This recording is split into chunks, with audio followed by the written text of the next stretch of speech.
Hello guys, welcome to Unstoppable Ayurved YouTube channel. नमस्कार। आज का हमारा जो विषय है वो है development of female internal genital organs. Female internal genital organs में आएंगे गोनेड्स यानी कि ovary, fallopian tubes, uterus, broad ligaments and upper one third of vagina. The major part of the female genital tract develops from the Mullerian ducts. In the absence of androgen and anti-Mullerian hormone, as in a normal female, there is a further growth and development of the Mullerian duct system with regression of the Wolffian ducts.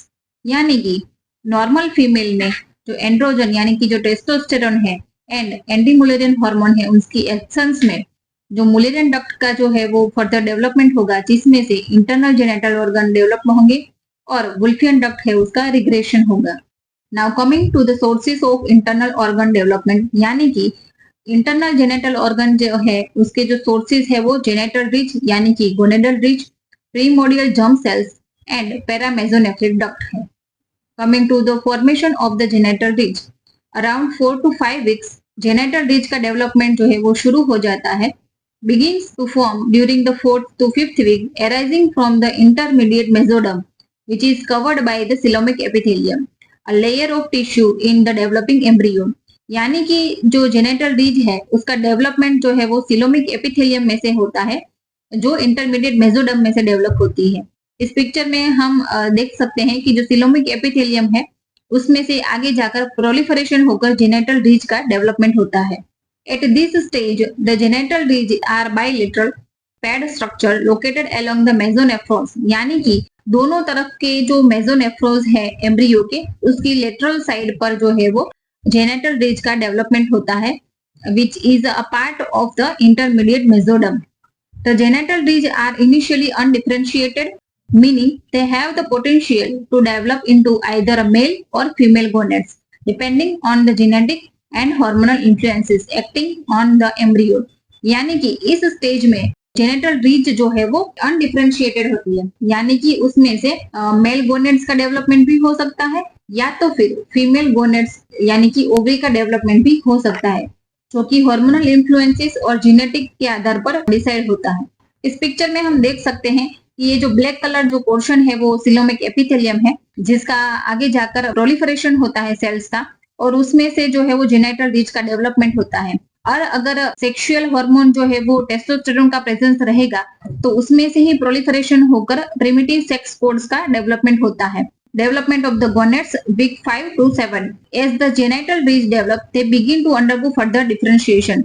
Week 5 to 7 के around जो है वो genital ridge का further differentiation चालू होता है, यानी कि primordial germ cells, the precursors to eggs और sperms, migrate to the genital ridge from the yolk सेक। यानी कि ये पिक्चर में हम देख सकते हैं ये जो नीचे का जो सर्कुलर पोर्शन है वो यॉक सेक है, जहां पर प्रीमोडियल जर्म सेल्स जो है वो एंड मेसोडर्म में से ही डेवलप होते हैं, वो यॉक सेक में से माइग्रेट होकर जेनेटल रीच है वहां पर डिपोजिट होते हैं। The cells enter the genital ridge around week 5, यानी कि वीक 5 के अराउंड प्रीमोडियल जर्म सेल्स है वो माइग्रेट होकर जेनेटल रीच में डिपोजिट होते हैं। जेनेटल रीच के भी दो पोर्शन है, कॉर्टेक्स और मिड्यूला।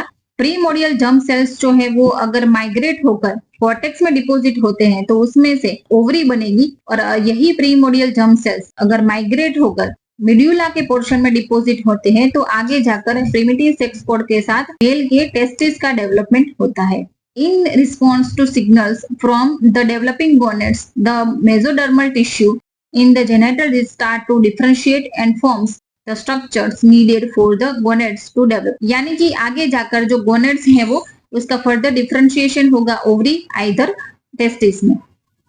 The ovarian development occurs in the absence of significant amount of testosterone. The Wolffian ducts regress due to the lack of testosterone and the Mullerian ducts develop into the female reproductive structure। यानी कि जो testosterone है उसका significant amount का जो absence रहता है उसके कारण जो है आगे ओवरियन डेवलपमेंट बनता है और वुल्फियन डक्ट है वो रिग्रेस होती है due to the lack of testosterone. और वुल्फियन डक्ट रिग्रेस होने के साथ साथ मुलियन डक्ट है उसका डेवलपमेंट होगा और उसमें से आगे जाकर सारे इंटरनल ऑर्गन डेवलप होंगे। The ovaries also begin to house primordial follicles which contain the germ cells, oogonia, that will eventually mature into eggs। यानी कि जो ओवरीज है वो आगे जाकर जो प्रीमोडियल फॉलिकल्स है उसका घर बनेगी, जो जर्म सेल्स जो माइग्रेट हुए हैं योग सेक में से वो, और वो ओगुनिया के स्ट्रक्चर में आगे डेवलपमेंट होंगे। In females, the genital ridge develop into ovaries and begin the process of folliculogenesis around week 12। यानी कि वीक 12 के अराउंड जो ओवरीज जो है वो folliculogenesis की प्रोसेस शुरू कर देगी। Although the ovaries are not yet fully functional until puberty। इस स्लाइड में हम देख सकते हैं कि ड्यूरिंग फर्टिलाइजेशन अगर एक्स एक्स क्रोमोसोम्स का जो संयोग हुआ होगा तो एक्स एक्स क्रोमोसोम में क्या होता है कि वो एब्सेंस ऑफ एसआरवाई जीन जो कि वाई क्रोमोसोम है उसके ऊपर प्रेजेंस रहता है। एक्स एक्स में एसआरवाई जीन की एब्सेंस में जो जेनेटल रीज है उसमें से ओवरीज का डेवलपमेंट होगा, और अगर एक्स वाई क्रोमोसोम्स का संयोग हुआ है तो in the presence of SRY gene उसमें जो जेनेटल रीज है उसमें से टेस्टिस का डेवलपमेंट होगा। Now coming to the summary of the development, during week 4 to 5, the formation of the genital ridge from the intermediate mesoderm. During week 5 to 7, migration of the primordial germ cells into the genital ridge, starting the process of gonadal differentiation. Around week 7, the genital ridge start differentiating into testes in male or ovaries in females, depending on the presence or absence of the SRY gene. Around week 12, the gonads are more distinctly formed, testes in male and ovaries in females, and further differentiation occurs.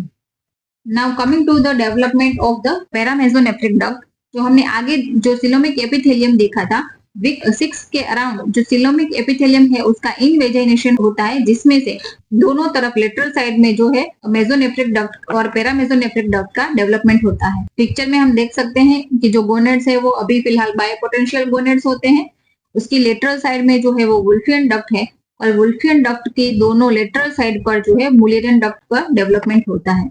Fallopian tubes. The fallopian tube is developed from the upper ventricle part and the adjoining horizontal part of the Mullerian duct.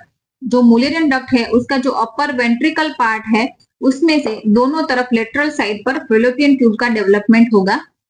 Uterus. The uterus is developed by the fusion of intermediate horizontal and the adjoining vertical part of the Mullerian duct, which begins at 7 to 8 weeks and completes by 12th week।